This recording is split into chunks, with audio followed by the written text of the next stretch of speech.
एक डिब्बा और होगा। ओ माय गॉड, भाभी आप इतनी रात को, आपने तो हम सबको डरा ही दिया। अरे जेठानी जी, रात में इतनी आइसक्रीम खाना ठीक नहीं है। क्या करूं देवरानी जी, मुझे बहुत भूख लग रही थी। हे प्रभु हरि राम कृष्ण जगन्नाथ प्रेमानंद, ये क्या हुआ प्रीति तुमको?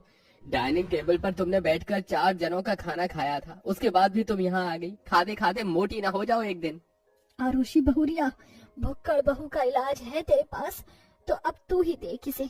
ऐसे तो ये 1 महीने का राशन 4 दिन में खत्म कर देगी। जी माँ जी, मैं ख्याल रखूंगी। अब हम सब सो जाते हैं। फिर सब अपने अपने कमरे में सो जाते हैं, लेकिन प्रीति का ठूसना कम नहीं होता। काम के चक्कर में घर के दोनों बेटे कमाई करने दूसरे शहर में चले जाते हैं।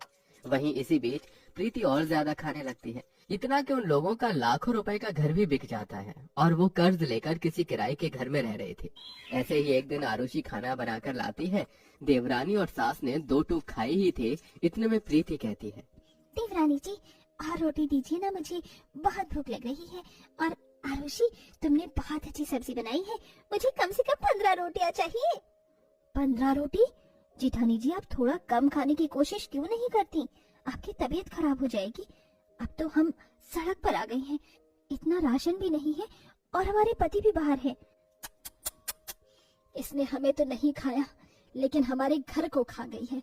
इसके पेट को भरते भरते घर बिक गया। बहू अपनी जुबान पर लगाम लगा दे थोड़ा, बिल्कुल चटोरी भुक्कड़ है। माँ जी मैं क्या करूं? कह लीजिए आप मुझे भुक्कड़, क्योंकि मैं हूँ। जरा से खाने से मेरी भूख शांत नहीं होती। ये कहकर प्रीति उठकर बाहर चली जाती है और आसपास की हलवाई और स्नैक्स की दुकान से कभी कुछ चीज तो कभी छोले भटूरे चुरा चुरा के खाने लगती है। दुकान वालों को पता चलता है तो वो फौरन पुलिस वालों को बुला लेते हैं, जिससे पुलिस प्रीति को अरेस्ट कर लेती है। लेकिन मौके पर आरुषि आती है। साहब, मैं आपके आगे हाथ जोड़ती हूँ, इन्हें कुछ मत कहिए, इन्हें छोड़ दीजिए। अच्छा, ऐसे कैसे छोड़ दे? देखा है 5-6 दुकानों में घुसकर चुरा कर खाना खाकर आई है। ऐसे लोगों को जेल में होना चाहिए। इंस्पेक्टर साहब छोड़ दीजिए, मेरी जेठानी जी ने खाने की चोरी की है। कोई हीरे जेवर तो नहीं चुराया ना? मैं माफी मांगती हूँ, दोबारा वो ऐसा नहीं करेंगी। ठीक है, मैं आपकी जेठानी जी को छोड़ देता हूँ, लेकिन जिन लोगों का खाया उनके पैसे लौटा दीजिए। जी इंस्पेक्टर साहब। आरुषि जेठानी को छुड़ाकर ले आती है, तभी जेठानी रोते हुए आरुषि के गले लग जाती है। आरुषि, मुझे माफ कर दो, तुम बहुत अच्छी हो और मैं बहुत गंदी हूँ, फिर भी तुमने मुझे सबसे बचाया और माँ जी के सामने भी तुम हमेशा बचाती हो। अब से मैं ज्यादा खाना नहीं खाऊंगी, मेरी वजह से घर के हालात भी खराब हो गए हैं।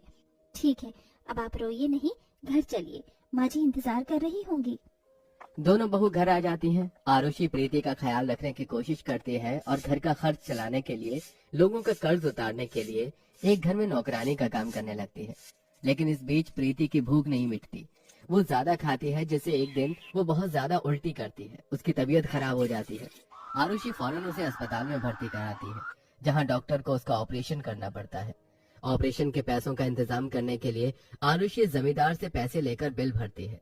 कुछ देर बाद प्रीति होश में आती है। डॉक्टर साहब, अब मेरी बहू कैसी है? चिंता मत कीजिए, अब वो बिल्कुल ठीक है और अब वो ओवर ईटिंग भी नहीं करेगी। माँ जी, देवरानी जी, मैंने आपको बहुत परेशान कर दिया ना, अब मैं बिल्कुल भी ज्यादा नहीं खाऊंगी। अब आप ठीक है ना, तो हमें संतुष्टि है, मैं आपको खाने भी नहीं दूंगी। प्रीति ठीक होकर घर आ जाती है और घर का खर्चा निकालने के लिए सास बहू मिलकर एक ढाबे को चलाती है, जिससे धीरे धीरे वो सारे कर्जे भर देती है।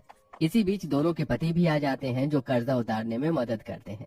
जिसके बाद आरुषि अपने घर को भी वापस ले लेती है। साथ ही भुक्कड़ बहू सर्जरी के बाद ज्यादा खाना छोड़ देती है।